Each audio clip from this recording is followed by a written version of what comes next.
আজ আমি বানাবো গাজর দিয়ে গাজরের দুধ পুলি।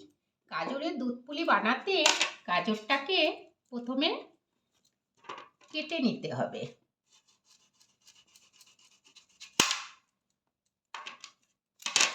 তারপর খোসাটাকে এইভাবে ছাড়িয়ে নেব।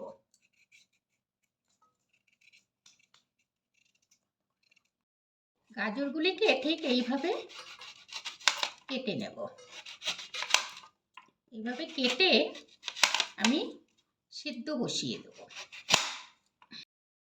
আমি গাজর সবগুলিকে এইভাবে কেটে তারপর ধুয়ে নিয়েছি। এগুলিকে আমি সিদ্ধ করতে দিয়ে দেব।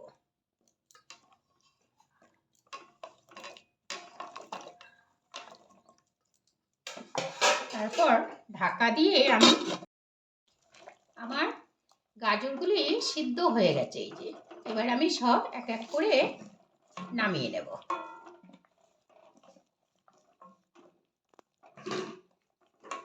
আমি গাজরগুলিকে একটু ঠান্ডা করে এইভাবে মেখে নেব।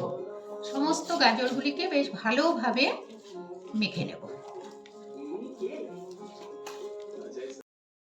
আমার গাজরটা মাখা হয়ে গেছে এইভাবে। এবার আমি অল্প অল্প ময়দা দিয়ে গাজরটাকে মেখে নেব। আমার ময়দাটা মাখা হয়ে গেছে।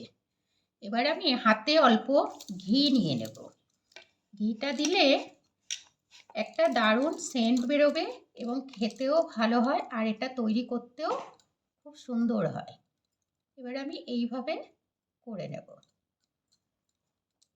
ভেতরে দিয়ে দেব সন্দেশ। আমি সন্দেশের পুর দিচ্ছি, আপনারা চাইলে নারকেল দিয়েও করতে পারেন। ঠিক এইভাবে মুড়ে নিতে হবে। পুলি পিঠার মতো আকার দিয়ে পুলি তৈরি করতে হবে।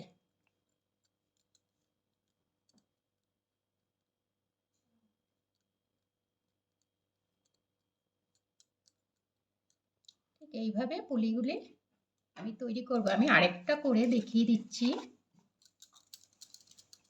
গোল করে তারপর ঠিক এইভাবে করতে হবে। একটু লম্বা করে নিয়ে এবার সন্দেশের পুরটা মাঝখানে দিয়ে নিতে হবে। দিয়ে দুদিক থেকে মুড়ে দিতে হবে।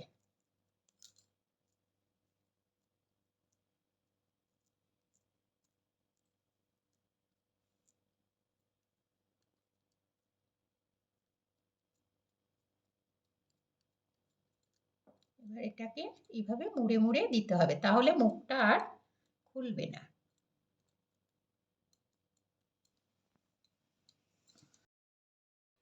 তৈরি হয়ে গেছে আমার গাজরের পুলি পিঠা। এগুলোকে এবার দুধে ভেজাবো, দুধ পুলি তৈরি করব। আমার দুধটা গরম হয়ে গেছে, দিয়ে দেবো আমি চিনি। চিনিটা দিয়ে আমি একটু ফুটিয়ে নেব। তারপর দিয়ে দেবো পুলি।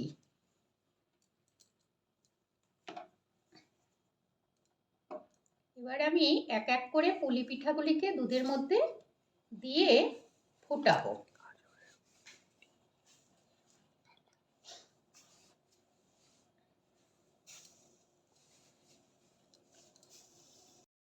আছে আমার গাজরের দুধ পুলি।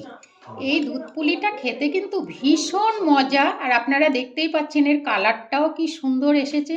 এতে আমি কোনো প্রকার ফ্রুট কালার মিশাইনি, এটা অরিজিনালি গাজরের কালার। এটা আপনারা বাড়িতে একবার তৈরি করে অবশ্যই খেয়ে দেখবেন। এটা ভীষণ ভালো লাগে খেতে। আর আপনারা এটা ভালো লাগলে আমাকে একটু কমেন্টস করে জানাবেন আপনাদের কেমন লেগেছে। আর নতুন নতুন বন্ধুদেরকে জানাই আপনারা এইরকম নতুন ভিডিও দেখার জন্য আমাকে সাবস্ক্রাইব করবেন।